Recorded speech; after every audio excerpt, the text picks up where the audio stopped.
Hello, Internet. Sada Malik, Aaron, back here once again for another review. And this movie actually came out, well, yesterday I did say it came out exactly 1 year ago. And it's not an emoji movie, because I already did that and I'm not doing it again. No, it's a movie I planned on seeing, but I just didn't. So now that I have it here, I can review it. It is Atomic Blonde. Yes, this little gem. Starring Furiosa herself, Charlize Theron, and Mr. Professor X, or at least modern day Professor X, unless they cancel Dark Phoenix, James McAvoy. And this was directed by one half of the duo who directed John Wick. And this same guy who directed this will go on to direct Deadpool 2. So, just a little heads up. A lot of people have basically called this Jane Wick because it's very similar to John Wick in terms of action, considering one of the people, the dude who made this was one of the co-directors of the original John Wick. So it's a more or less accurate comparison. So, if you want to read the back, you can go right ahead. Well, stupid text. It's so small. But I'm going to have to read it. I always have to read the text.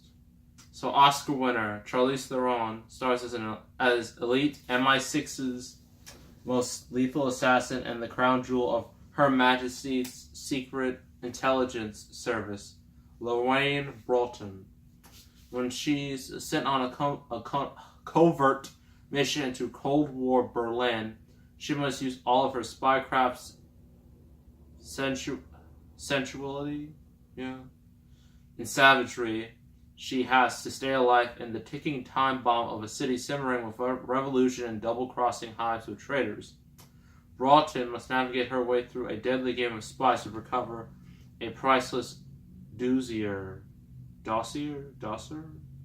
while fighting ferocious killers along the way in this breakneck action thriller from director David Leitch, the dude who made John Wick, one of the people who made John Wick, and who, as I already said, did Deadpool 2.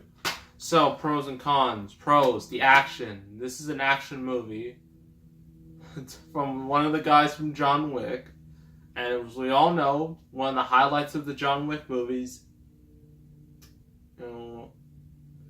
is the action.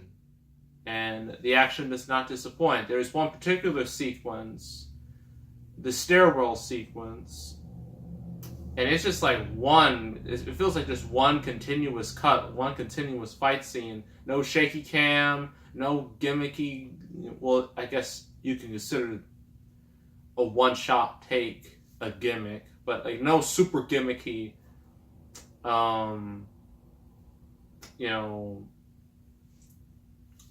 it's nothing like most action movies these days. Like they just have a bunch of green screens, a bunch of stunt doubles.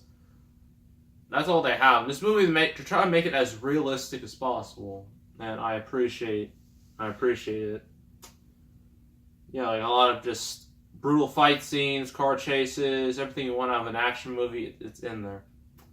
Charlize Theron, she's a great action heroine.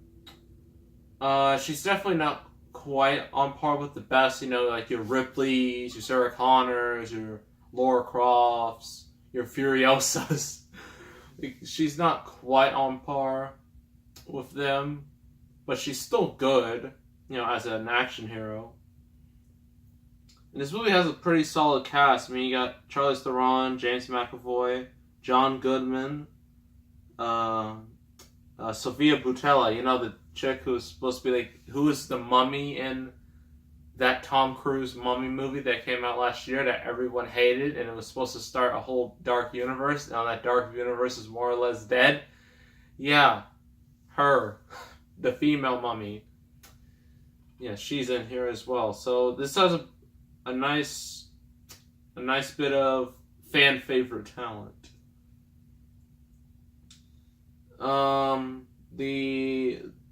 Well, I guess we have to go through the cons. Cons, the script, the story is nowhere near as interesting as John Wick. Because John Wick had a simple plot.